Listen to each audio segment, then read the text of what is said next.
And there's a lot of people pissed off right now. If you don't have no papers, no tax passes, you're not getting in.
Mr. Pierre Polievre! But ladies and gentlemen, Pierre can't take on Justin Trudeau in the election unless first we elect him as the next leader of the Conservative Party of Canada. And we need your help to do that. Here 4pm.ca. And if you're already a member, when you go home, talk to your friends, talk to your family. Welcome to the next Prime Minister.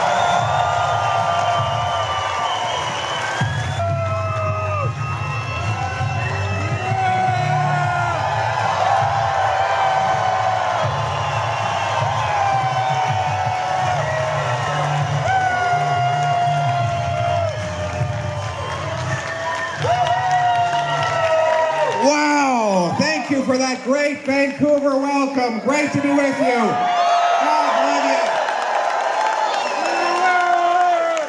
Thank you very much.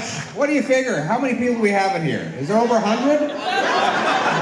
Is it over 1,000? Over 1,000 people. Wow, I love being in Western Canada. God left Western Canada. What's that? Oil and gas. Oil and gas, that's right. Canadian energy is the best in the world. Listen, he was our candidate in this riding in the last election, and he door knocked non-stop. You know, they couldn't get him to stop at the end of the night, eh? 8:30 at night. 100-pound championship boxer who's coming down to have a word with you. Without missing a beat, Carson said, that won't be necessary, I'm just going to move along. Just tell him his local Liberal candidate dropped by to say hello.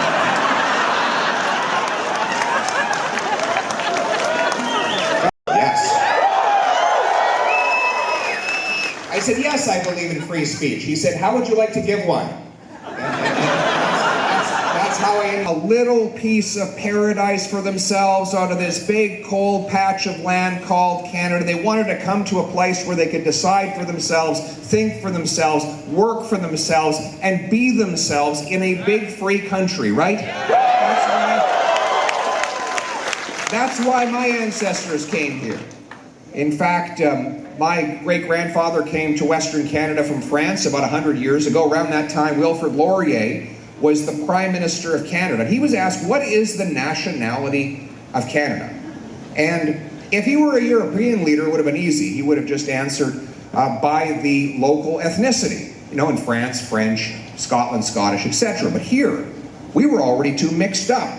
So he said this, Canada is free, and freedom is its nationality. And so it is today.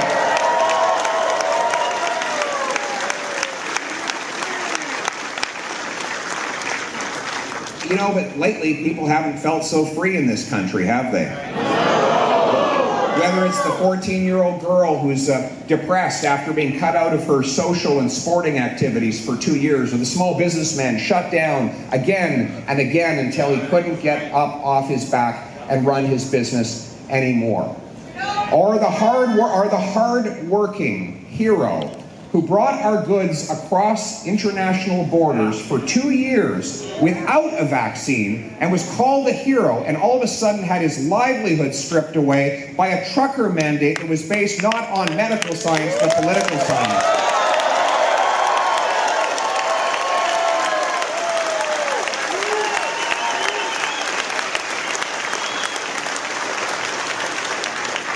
Are the countless people who've been discriminated against because of a personal medical decision. I understand that later today, that discrimination is coming to an end in British Columbia. Isn't that correct? What time is it, everybody? Anybody have the time? 8:42, just over 3 hours until we get medical freedom back in British Columbia. I want you to know that Conservatives are fighting every day in every way to put a permanent end to the mandates and the passports and the restrictions to make Canadians free again. But it's not just the COVID restrictions. It's economic freedom as well. The single mother who skips meals so that her kids don't have to, especially with the imposition of the highest carbon tax in all of Canada right here. Or the 32-year-old stuck living in his mom's basement because he cannot afford the $868,000 it costs for the average house, even though we live in on the second biggest landmass of any country on earth, a country where we have more land where there's no one than there is land where there's anyone, and yet we cannot find a way to house our people. Justinflation, isn't it? Justinflation. But you know, listen, I wanted to look at the most outrageous real estate prices in the world, and they're right here in Vancouver. You know that Vancouver has the third highest house prices of any jurisdiction on planet Earth, ahead of Manhattan, ahead of Los Angeles, ahead of Singapore, places with more money, more people, and less land, and yet, for some reason, this is one of the most expensive places on earth. I went to this house, and I just want you to think about what this symbolizes. $4.8 million for a nearly condemned small shack that would have been built about 40 or 50 years ago. There was a young man, this is an absolutely true story. I wanted to see it, I looked it up on MLS. And when I got there, $400,000 of governmental approvals, which brings that in a half a century, we have actually moved backwards in the kind of what we have in this country is not one nation. We have two, separated by a gate. There are those who are lucky to live on the right side of the gate. They might have a mansion already, in which case they're doing really well. It's inflated in value. But the people on the other side of the gate are prevented from ever getting in. That's the system that we have built in this country, by printing cash to inflate the assets of the rich while also inflating the cost of living for the working poor. So this is that's right, the central bank money abuse in our country. I'm doing it because people feel like they've lost control of their lives. I'm running for Prime Minister to put you back in charge of your life by making Canada the freest nation on earth.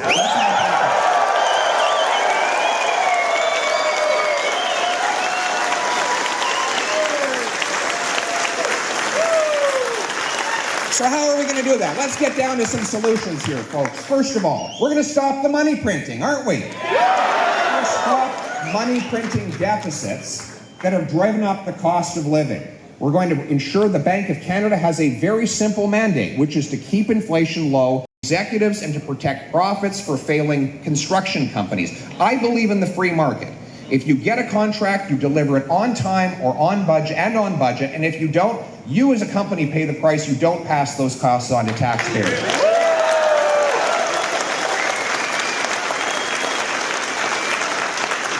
And we're going to give people monetary freedom as well, right? If the government is going to ruin our money by printing cash, then we're going to give people the freedom to use. We're going to give people the freedom to use other kinds of money if they so choose. So if you choose and you want to use, for example, Bitcoin, which cannot be controlled by the government, You should have the freedom to do that. And I will reject a China-style ban on cryptocurrencies here in Canada. Instead of creating new cash. That's what I'm talking about right now. All right. I feel like I'm in the House of Commons here right now.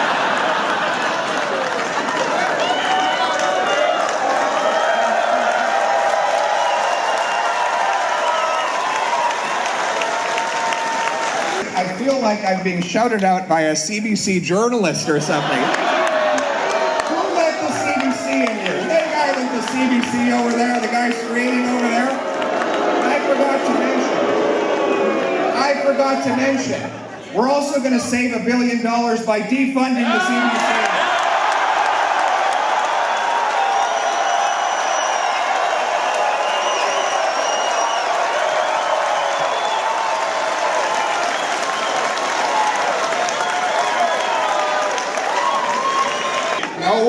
We're gonna get to pipeline. You don't worry over there, okay?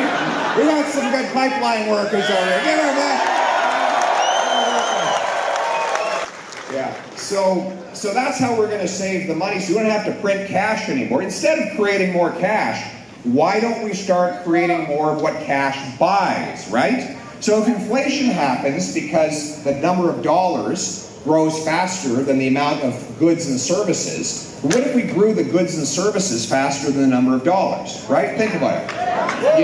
You have an economy with 10 loaves of bread and $10, it's $1 for a loaf. But if you double the number of loaves of bread and you keep the $10, it's 50 cents for a loaf of bread. That paperwork than they do to build the framing on the house. And it is delays, and it is consultants, and it is 7 years from the time they get the land until they can build on it, right? So here's the deal.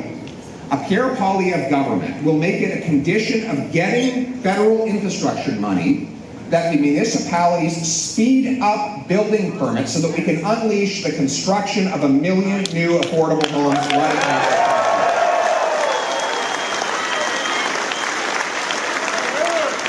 To be used to reduce our deficit. In other words, build more homes, print less money. That's how we're going to make housing more affordable. So we talked about housing. Let's move on to energy. You know, we have the third biggest supply of oil and gas in the entire world, and yet we can't afford to gas our vehicles. $2 a liter here.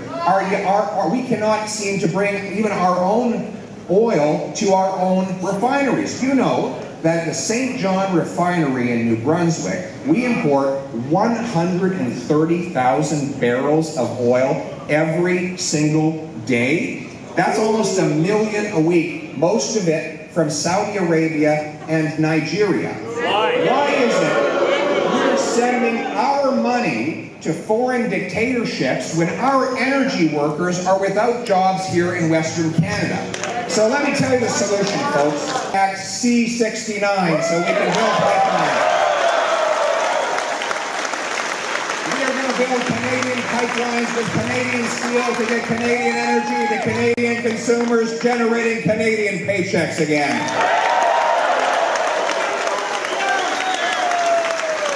In fact, I'm going to empower Newfoundland to go ahead with its plan to increase its output of oil by 400,000. So cold in Saskatchewan, and when I was there the other day, there were actually Liberals with hands in their own pockets.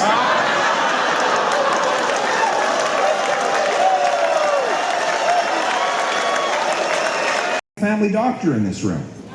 There you go. This is the outrage of it.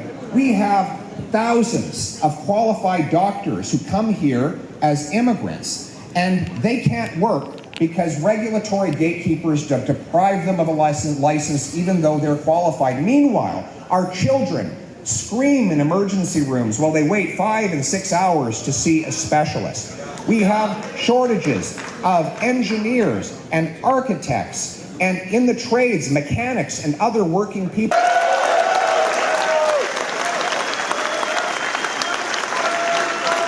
I I hear somebody yelling, "Stop the pipeline." I think you want to stop the pipeline, sir? What do you want? Saudi Arabia to send their oil over here? Is that your answer? Yeah, I think you're wrong, sir. We need to use Canadian energy, not foreign energy. And we're not stopping the pipeline. We're going to build more pipelines.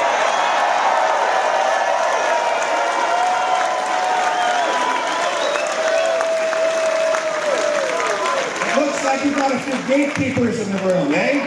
Screaming and hollering and making a lot of noise. Well, they're going to scream and holler all they want. We don't need gatekeepers. We need to open the gates of opportunity for all Canadians.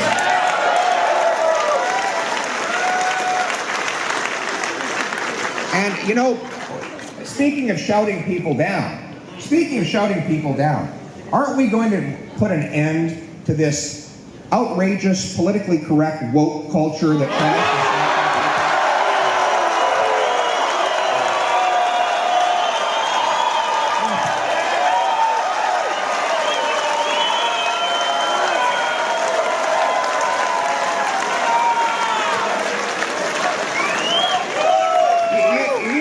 The woke culture is all about, right? The real purpose is not about social justice. It's about dividing people. A racist past of his own for which he has never fully come to account. But he still divides people along racial lines. So why do they do this?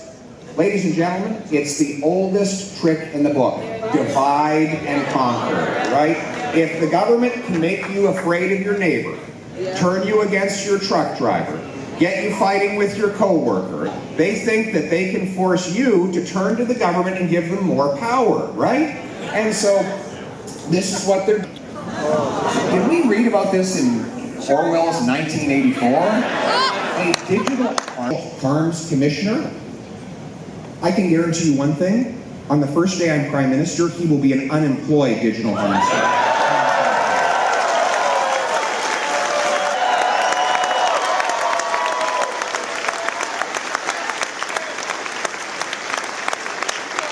Instead of dividing and conquering, what about uniting for freedom? Yeah. Has more power, someone else has less, right? If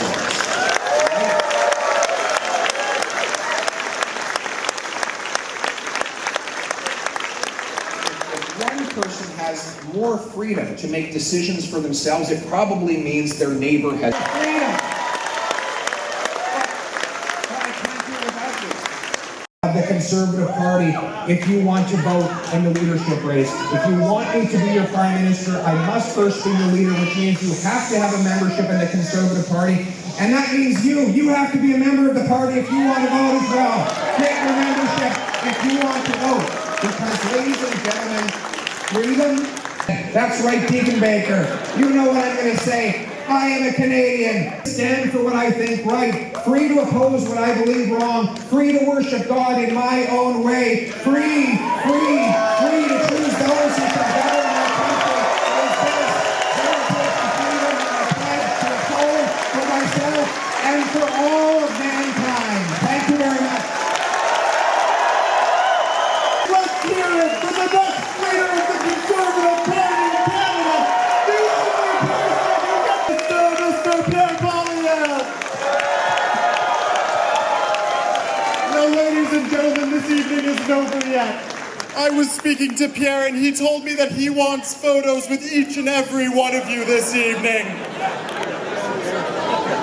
So I want you all to line up over there at the back of this hall and have the opportunity to meet our next Prime Minister. Ladies and gentlemen, thank you so much for coming.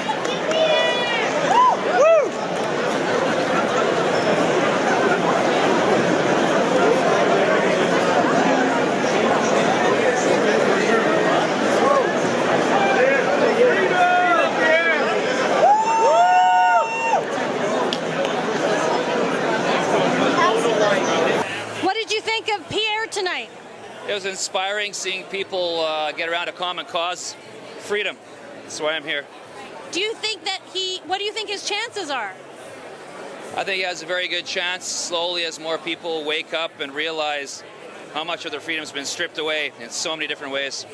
Yeah, he spoke a lot about that. He said a lot of things that meant a lot to us. Are you hopeful that he will be successful?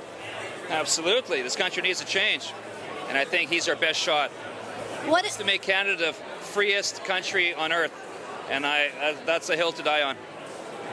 What has been the one thing that has upset you the most in the past 2 years? Where do I start? Censorship. Democracies were always based upon the right to get up on a soapbox and say anything you want. Gone. Medical freedom. Government's telling you what to put inside your body. Completely wrong. Those two will do it. Carson, your name's Carson. Hi, it is. You ran before in this riding. I did. I had the pleasure of running for the Conservative Party in 2021 right here in the beautiful riding of Vancouver Kingsway. Will you run again? You know, that's up to be determined right now. If we have a phenomenal leader like Pierre Polievre, I certainly think that could be in the works. He's energized people in a way that we've needed. You know, Aaron O'Toole tried towards the end, but a lot of these politicians haven't stepped up and said the right thing. What did you think of what he said tonight? I think Pierre's messaging is incredibly energizing for the grassroots and the youth of our party. Hearing things like bringing real freedom back to Canadians, ending this cancel culture which has been horrific across our campuses and public spaces, and bringing back economic prosperity to Canadians. These are messages that resonate with youth and professionals alike, and that's why I'm supporting Pierre Polievre. Great, wonderful, thank you. Thanks so much, thank you. Well, it was quite an exhilarating and thrilling evening. I felt like I went to a rock concert for the first time in a while. Here at the Croatian Cultural Center, nearly 2,000 people turned up to see Pierre Polievre deliver what turned out to be a very exciting speech. He said all the right things. Well, people seem to be very thrilled and satisfied and excited by what Pierre had to say. As you can see right over here, this is a lineup of people that are waiting to get a picture, and Pierre has promised that he will take a selfie with each and every one of these people. Absolutely, it's been a very exciting night here tonight. I'm gonna stop just inflation. I'm a 32-year-old still living in my mom's basement. What is this bullshit?